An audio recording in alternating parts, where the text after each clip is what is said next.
বুড়ো মৌসুমের ধান চাল সংগ্রহ অভিযান শেষের দিকে বগুড়ায় লক্ষ্যমাত্রার চেয়েও বেশি ধান সংগ্রহ করা হয়েছে। যদিও পূরণ হয়নি চাল সংগ্রহের লক্ষ্যমাত্রা। ধান চাল সংগ্রহের খবর জানাতে বগুড়ার নন্দীগ্রাম থেকে যুক্ত আছেন সহকর্মী মাজেদুর রহমান। মাজেদ, বগুড়ার ধান চাল সংগ্রহের বিস্তারিত জানাবেন আমাদের।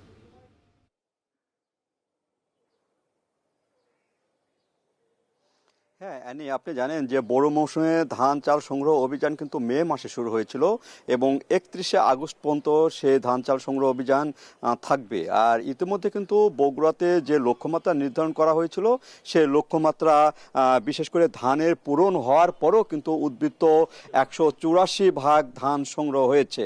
আর চালের লক্ষ্যমাত্রাটা এখনও পূরণ হয় নাই, তবে খুব অল্প সময়ের মধ্যে এটিও পূরণ হবে।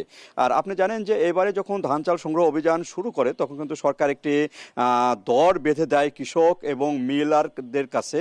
সেটা হলো কৃষকের কাছ থেকে ধান সংগ্রহ করা হবে এবং মিলারের কাছ থেকে চাল সংগ্রহ করা হবে। সেক্ষেত্রে কৃষককে প্রতি কেজি ধানের মূল্য কিন্তু 36 টাকা নির্ধারণ করেছিল, অর্থাৎ 1440 টাকা মন দরে সরকার ধান কিনবে তাদের গুদামে। কিন্তু হাট বাজারে ধানের দাম তেমন না থাকায়, অর্থাৎ 1200-1300 পর্যন্ত থাকায় এবারে কিন্তু কৃষকরা এই খাদ্য গুদামে ধান দিতে আগ্রহী হয়েছে এবং ধানের লক্ষ্যমাত্রা হয়েছে। সেক্ষেত্রে যদি অন্যান্য জেলায় কম হয়ে থাকে সেটিও কিন্তু বগুড়া পূরণ করছে তাদের ধান সংগ্রহ অভিযান ঠিক রাখার জন্য। সেটি করা হচ্ছে এবং এখনও চলছে। আর চালের যে সংগ্রহ অভিযান সেটি কিন্তু চলমান রয়েছে। এখানে বর্ষা বাদল এবং অনেক কারণে কিন্তু চাল এখনও সংগ্রহ হয়নি। আর লক্ষ্যমাত্রা যদি বলি, এখানে 17,281 মেট্রিক টন ধান সংগ্রহ করার কথা, সেটি কিন্তু 29,000 মেট্রিক টন ধান সংগ্রহ করা হয়ে গেছে। আর চাল সংগ্রহ যে লক্ষ্যমাত্রা সেটি হলো 78,000 সামথিং, যেটি চাল সংগ্রহ করবে সেখানে কিন্তু প্রায় 61,000 চাল সংগ্রহ হয়ে গেছে।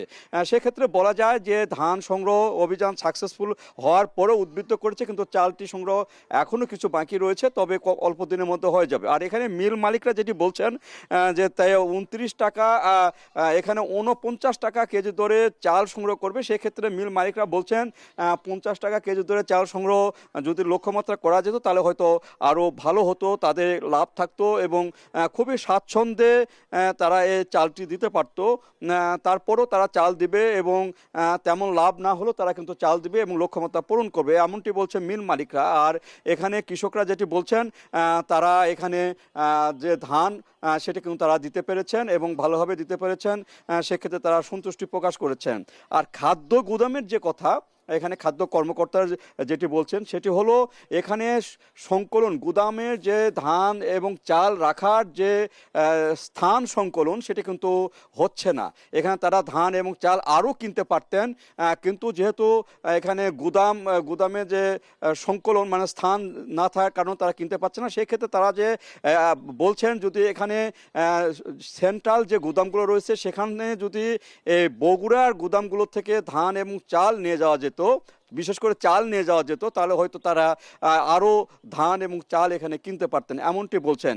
এইভাবে কিন্তু খাদ্য যে সংগ্রহ অভিযান সেটি কিন্তু এখন শেষের দিকে চলে আসছে এবং 31শে আগস্ট পর্যন্ত সেটি চলবে এবং এটি এইবারে অন্তত যে ধান চাল সংগ্রহ যে অভিযান সেটি কিন্তু খুব পুরো ভালোভাবে হচ্ছে এবং লক্ষ্যমাত্রা পূরণ হবে বলে আশা করছেন।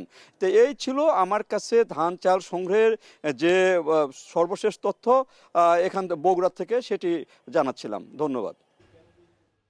বগুড়া থেকে যুক্ত ছিলেন সহকর্মী মাজেদুর রহমান।